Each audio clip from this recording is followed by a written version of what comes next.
Gary's Economics is a YouTube channel that has been blowing up because he's been telling people what they want to hear, not the truth. And Gary has studied economics, which means he either knows better or he should know better, and that makes him a grifter. It might sound nerdy, but I love economics. I love how it makes the complex machinations of the world understandable, quantifiable, and predictable. And so when I heard Gary intentionally using his knowledge of economics to spin populist talking points, I don't know, I felt a responsibility to call it out. Gary did a debate on Diary of a CEO, and I'm going to show you exactly how he misleads his audience, because once you see the trick once, you won't fall for it again. This is Policy Principle, where I break down policy ideas and their underlying principles. And right now, the national conversation is shifting towards inheritance tax. It's already being pushed by the socialist parties in my country, and I'd say the groundwork has already been laid by the Australian Labor Party taxing unrealised gains in superannuation, which is Australia's retirement investment scheme if you're not from here. But it's just not true that he doesn't pay tax. No, what would you say? This guy, he's inherited £10 billion, so he's worth £10 billion. What would you say will be the total amount of tax he will pay in his lifetime? If I make £10 million, I'm paying 60%. Just one sec. You're talking about income versus the transfer of an estate. So why is it that the Duke of Westminster can be worth £10 billion? You're comparing your income versus the amount he inherited, which is not a fair thing. That's not income. Because that's his income. Inheritance is not income. Inheritance isn't income, and Gary knows the difference. Now, I'm not saying that it's fair, but I am saying that if you've studied economics, you know that these two words have a specific meaning. This one point alone gives credibility to the claim Gary is a grifter, right? Income is the result of productive efforts, labour, capital, or land. It includes wages, interest, dividends, and rents, or business profits. The key feature is productive activity. Something has to be created. Inheritance, on the other hand, is a one-time transfer of already earned, already taxed assets. No new wealth is created. It's just a transfer of ownership. Gary knows that difference. He studied economics, and he pretends for his audience that he is confused by the similar nature of these two words. But it's not ignorance, it's grifting.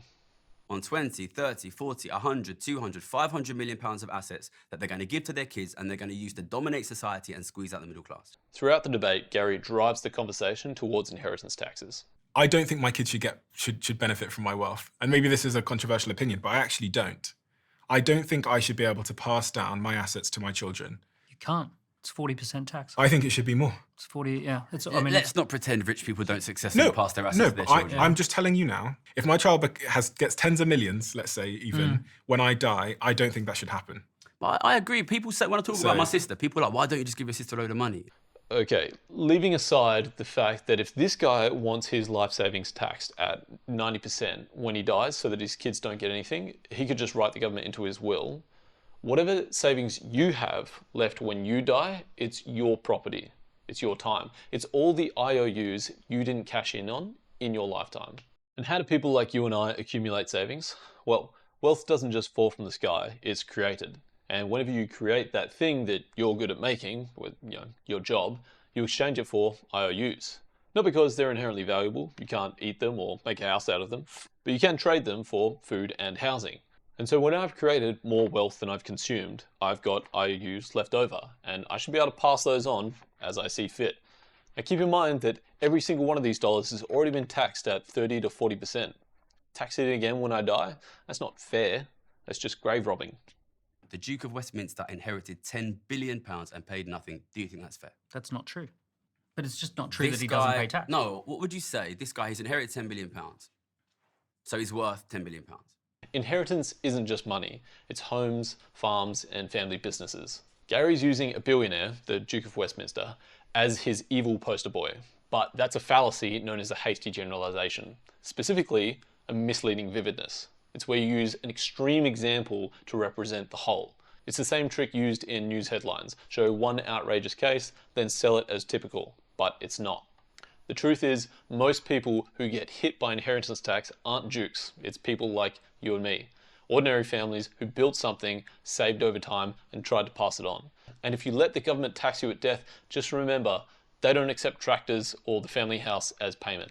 So your kids, they might be forced to sell the very thing you built just to pay the tax bill. Let me give you perfect examples of how this tax would actually affect you. In the UK, in 2024, thousands of British farmers protested a new inheritance tax just like the one that Gary is barracking for, famously dubbed the tractor tax. Why? Because many family-run farms were facing tax bills so large they'd have to sell up to 20% of their land just to pay the tax bill. If you've ever watched Clarkson's farm, you'll know that the land and machines can have a high value on paper while the farm struggles to break even. The result? Over 6,300 farms shut down in just 1 year. Now the UK sounds to me like a country that can't even feed itself. So when someone like Gary uses the Duke of Westminster as a boogeyman, just know that when the laws are written, they apply to everyone. He wants to write laws that target the 1%. I want to write laws that protect the 99%. That's fine for Well, us. let's explore the other alternative, right? So let's say tax the rich, right? Yeah. So let's play the game of tax the rich. To get the unusually fair share and get a fairer share, you should be paying your fair share, Stephen. You should. Ever notice how no one ever defines what fair means? When someone says pay their fair share, ask them, okay, what's fair? I promise you they won't say a number, they'll just say more. Ask them how much the top 10% pay, and they'll say not enough or nothing, or they'll dodge the question entirely. It's shocking actually, the top 10% pay over half of all tax revenue collected. If that's not fair, then what is? In the UK, 1% of people pay 30% of the taxes, 10% of people pay 60% of the taxes. I'm not here to defend the rich, like they'll be fine. But let's stop pretending this is about fairness, because if fairness means anything, it means the same rules, which means the same rate, which means that the fairest thing would be a flat tax rate, 10 or 20%, whatever it is, everyone pays the same. That would be fair. Don't fall for these socialist talking points. This is the oldest trick in the book, using a minority group, in this case, the rich, as a scapegoat to justify policy that affects everyone. The truth is simple. You can't tax a nation into prosperity. If you could, a 100% tax rate right now would make us all rich overnight. But you know that that's not how it works, even if you haven't studied economics or heard of the Laffer curve. Inheritance tax doesn't redistribute wealth, it destroys it. It's legalized grave robbing. And if you want to know which political parties support that, here they are. And if you want to vote for someone who won't tax your family at the worst moment in their life, right here. You're born free.